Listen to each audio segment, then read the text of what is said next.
मेरा सवाल है, तो मेरा बच्चा 28 बरस का है, वो मतिमंद है। मेरा बच्चा खाली खाना पीना चाहता है, सोना चाहता है, कुछ भी काम करता नहीं। माँ बाप को गुस्से से कुछ भी बोल सकता है, और मैं उसके लिए बहुत इलाज किया, परंतु उसका कोई फायदा नहीं हुआ है मेरे को। इसलिए मैं आपकी अदालत में आया हूँ, आप मेरे सवालों का जवाब दीजिए। मेरा बच्चा कुछ भी काम करता नहीं, खाली गाली देता है, तो मेरा क्या मकसद है? और धन्यवाद। भाई साहब ने सवाल पूछा है कि उसका बच्चा 28 साल का है और कुछ भी काम नहीं करता है, सिर्फ सोते रहता है, गाली देता है, बात नहीं मानता है, तो मैं क्या करूं?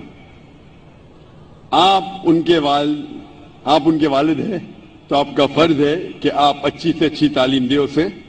आप ये जिस तरीके से कुरान मजीद में कहा गया है कि आपके बच्चे आपके लिए फितना है, आपके लिए एक इम्तिहान है, तो आप अपने इम्तिहान में पूरे तरीके से सफलता पाने की कोशिश कीजिए।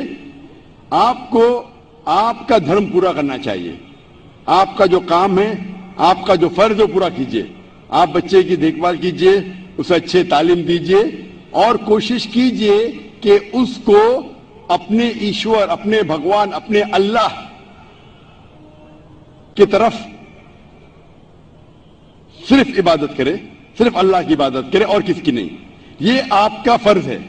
देखोगे उसके सही ईश्वर, सही खालिक के बारे में उसे कहो, और उसके बाद आपके मेहनत के बाद भी अगर आपका बेटा अगर नालायक निकलता है, आपको अपना फर्ज पूरा करना चाहिए, आप इम्तिहान में कामयाब होना चाहिए।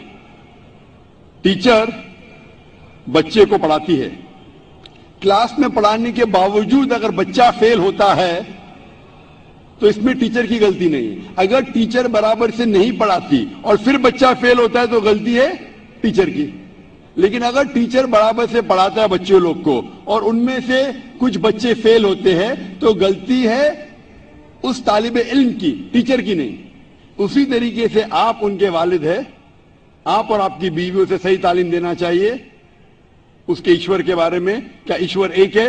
ईश्वर के अलावा किसी की इबादत नहीं करना चाहिए और आखिरी पैगंबर को मानना चाहिए। ये आपका फर्ज है कि आप उसे सिखाएं। उसके बाद अगर वो बदतमीजी करता है, आपकी बात नहीं मानता है, आप अपना काम कर चुके, आप फिर उसके बाद जिम्मेदार नहीं रहेंगे। आपको फिर भी उससे अच्छे से पेश आना चाहिए क्योंकि आप उसके वालिद हैं और आपको इंशाल्लाह सफलता मिलेगी जिंदगी में। और हम दुआ करते हैं कि अल्लाह सुब्हाना व तआला ईश्वर आपके बच्चे को भी हिदायत दे और समझ दे ताकि वो अच्छी जिंदगी बसर कर सके। Hope the answer the question.